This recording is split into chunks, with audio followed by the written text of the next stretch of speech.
अस्सलामु अलैकुम अज़ीज़ तलबा। हमारा मज़मून उर्दू है, जमात हफ्तम है, उन्वान हमारा किसान की दानाई है और सफ़ा नंबर 45 पर ये सबक है। आप अपनी किताबें सफ़ा नंबर 45 से खोल लीजिए। आपके पास कुतब पे सफ़ा नंबर 45 पे किसान की दानाई का ये सबक आपको नज़र आ रहा होगा।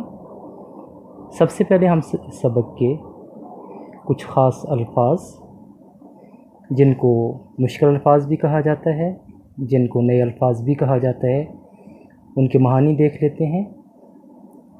रिहाया रहियत की जमा है, महकूम को कहा जाता है। ज़ीरक अक्लमंद के लिए इस्तेमाल होता है। मोहलत वक्फ़ा, डील या मुतय्यन वक्त के लिए इस्तेमाल किया जाता है। ज़बान देना यानी कि वादा करना। हर्फ बहर्फ यानी कि लफ्ज़ बलफ्ज़। आग बगोला होना, बहुत गुस्से में आना।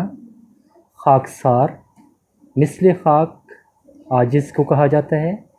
अश अश करना, तहसीन व आफरीन और नहायत खुशी। एक बात ज़हन में रखिएगा कि ये अश अश करना जो है ये बहुत सारी जगहों पे हाइन के साथ लिखा जाता है, जो कि इमला की गलती है। प्यादा पैदल। गज़बनाक गुस्सा में भरा होना। तैश में आना, गुस्से में आना। वादा शिकनी, वादा या अहद को तोड़ना। अज़ीज़ तलबा, सबक शुरू करने से पहले हम बात करते हैं जो हमारे तदरीसी मकासद हैं। उनमें सबसे पहले लोक कहानी क्या चीज़ है। लोक कहानी इलाकाई कहानियों को कहा जाता है। ये मुख्तलिफ़ मुल्कों के अंदर मौजूद इलाक़ों की कहानियाँ होती हैं। कहानी सुनने या सुनाने का अमल ज़माने कदीम से जारी है और आज हम जो लोक कहानी पढ़ने जा रहे हैं ये किसान की दानाई है। कहानी के अंदर कुछ किरदार होते हैं और उन किरदारों को हम पढ़ते हैं। कहानी की बहुत सारी किस्में हैं, अफ़साना, नावल या कुछ और दास्तान। मज़ामीन टोटल मुख्तलिफ़ होते हैं। मुकम्मल तौर पर वो किसी एक मुतय्यन मौजू पर लिखे जाते हैं। मकालमे में 2 या 3 अफराद आपस में बात करते हैं। ड्रामे में बहुत सारे किरदार होते हैं और बहुत सारी कहानियों को लेकर आगे चलते हैं। एक कहानी होती है लेकिन उसके अंदर बहुत सारे प्लाट होते हैं।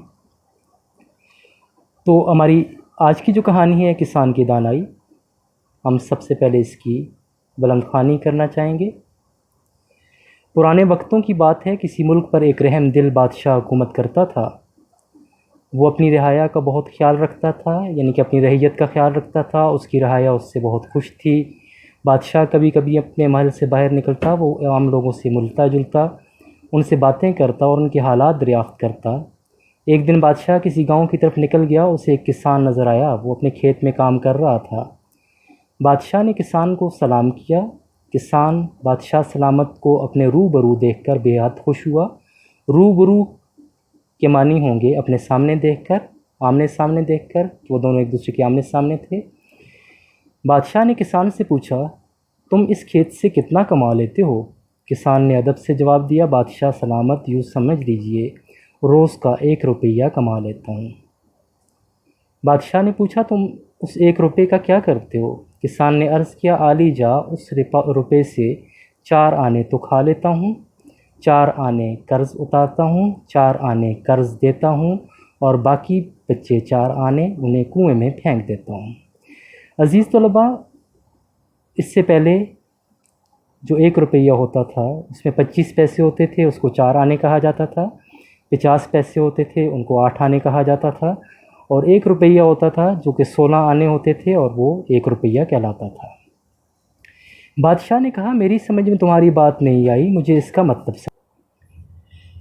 किसान ने हाथ जोड़कर अर्ज़ की, हज़ूर 4 आने खाने का मतलब ये है कि मैं उन्हें ख़ुद पर और बीवी पर ख़र्च करता हूँ। 4 आने कर्ज़ उतारने का मतलब है कि उन्हें अपने वालिदैन पर ख़र्च करता हूँ। मेरे माँ बाप ने मुझे पालने पोसने पर जो मुसीबत उठाई थी और जो ख़र्च किया था वो मुझ पर कर्ज़ है।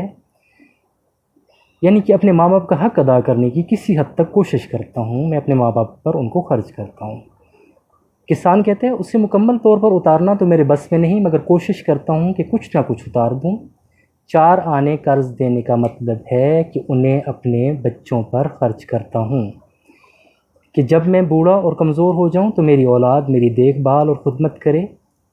रहे वो 4 आने जो कुएं में डालता हूँ, तो उसका मतलब ये है कि मैं उन्हें अल्लाह ताला के रास्ते में खर्च करता हूँ, उनसे किसी गरीब और हकदार की मदद करता हूँ।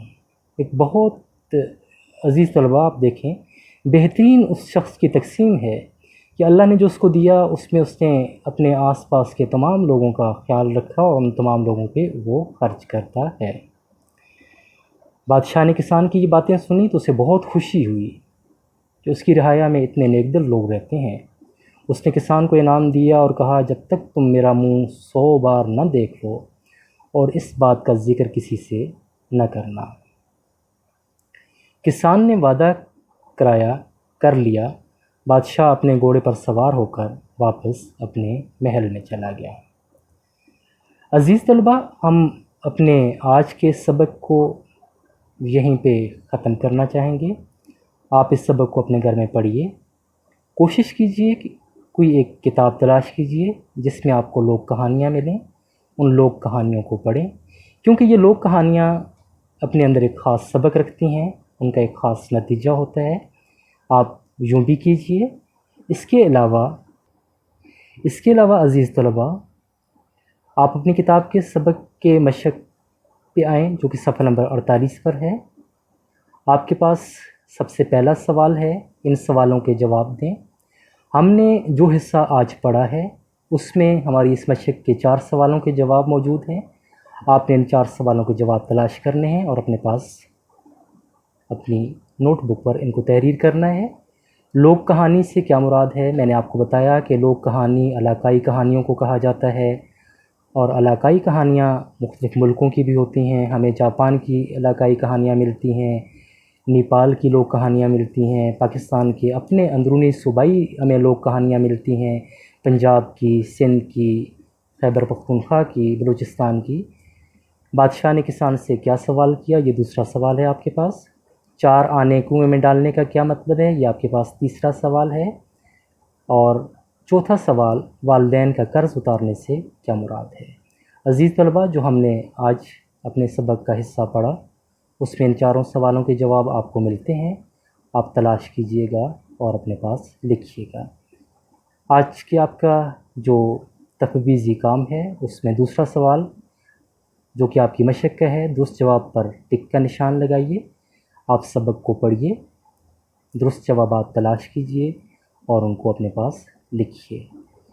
इंशाअल्लाह ताला इस सबक का अगला हिस्सा हम अपने अगले जो हमारा पीरियड होगा उसमें हम पढ़ेंगे। उम्मीद है आप अपनी पढ़ाई पर तवज्जो दे रहे होंगे। दिल लगाकर पढ़िए, अपना ख्याल रखिए। अल्लाह ताला आप सबको अपनी हिफ्ज़-ओ-अमान में रखे। अल्लाह हाफ़िज़।